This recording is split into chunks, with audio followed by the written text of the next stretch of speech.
ఇప్పటికే H1B green card టెన్షన్తో మన ఇండియన్స్ అమెరికాలో టెన్షన్ పడుతూ ఉంటే ఇప్పుడు అఫీషియల్గా ఇంకో షాక్ తగిలింది. అమెరికా ప్రతి సంవత్సరం నిర్వహించే డైవర్సిటీ వీసా DV లాటరీ నుంచి మన భారతీయులను 2028 వరకు మినహాయించేశారు. అంటే ఈ DV లాటరీనే చాలామంది గ్రీన్ కార్డ్ లాటరీ అని కూడా అంటుంటారు.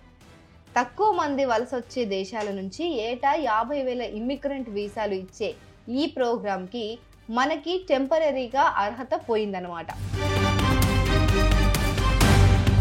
దీనికి అసలు కారణం ఏంటంటే ఈ లాటరీకి ఒక రూల్ ఉంటుంది. గడిచిన 5 ఏళ్లలో 50,000 కంటే తక్కువ మంది వలస వచ్చిన దేశాలకు మాత్రమే ఈ ఛాన్స్ అనేది దక్కుతుంది. కానీ మన భారతదేశం నుంచి ఆ లిమిట్ని ఎప్పుడో క్రాస్ చేసేసారు.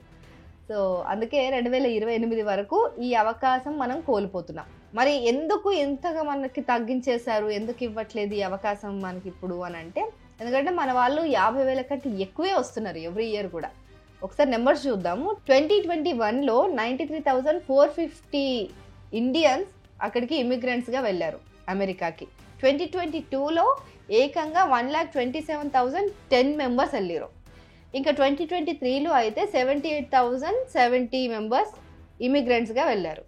సో ఇంత పెద్ద సంఖ్యలో మన వాళ్ళు వలస వెళ్ళడం వల్ల అమెరికా ఈ కఠినమైన నిర్ణయం తీసుకుంది, ఇంకా తప్పదు. సో మనతో పాటు చైనాలో, దక్షిణ కొరియా, కెనడా, పాకిస్తాన్ కూడా ఇదే పరిస్థితి వచ్చే ఛాన్స్ ఉంది. ఇది కేవలం DV లాటరీ మినహాయింపు మాత్రమే కాదు, అమెరికాలో గ్రీన్ కార్డ్ పొందడానికి ఉన్న చట్టపరమైన మార్గాలు క్రమంగా తగ్గిపోతున్నాయని దీని అర్థం. ఇప్పుడు మనకు మిగిలిన ఆప్షన్లు ఏంటంటే H1Bని గ్రీన్ కార్డ్గా మార్చుకోవడం, లేదా పెట్టుబడి ఆధారిత ఇమిగ్రేషన్ అంటే EB-5 ఇలాంటివి, ఇక లేకపోతే అసైలం లేదా ఫ్యామిలీ స్పాన్సర్షిప్ ఇలాంటివి ఏమైనా ఉంటే దీని ద్వారా మనం అక్కడ గ్రీన్ కార్డ్ పొందొచ్చు.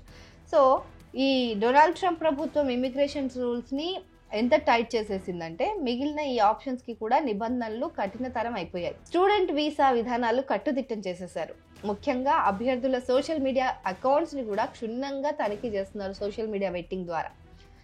ఇక జాతీయ భద్రతకు ముప్పు కలిగించే పోస్టులు ఏమైనా పెట్టినా, ఉగ్రవాదులకు మద్దతు ఇచ్చినా నో ఎంట్రీ అని కరాఖండిగా చెప్పేస్తున్నారు. నిబంధనలు కఠినతరం అవ్వడం ఒక ఎత్తు అయితే, తాజాగా చర్చల్లో ఉన్న ఇంకో షాకింగ్ న్యూస్ ఏంటంటే H1B వీసా దరఖాస్తు ఫీజును $1,00,000 అంటే 88 lakh రూపీస్కి పెంచే ఆలోచనలో ట్రంప్ ప్రభుత్వం ఉన్నట్లు మనకు తెలిసింది కదా.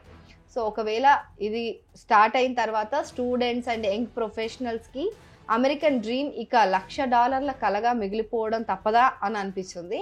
సో ఈ టైంలో ఈ DV లాటరీని తీసేయడం కూడా కాస్త టెన్షన్ పెంచుతుంది.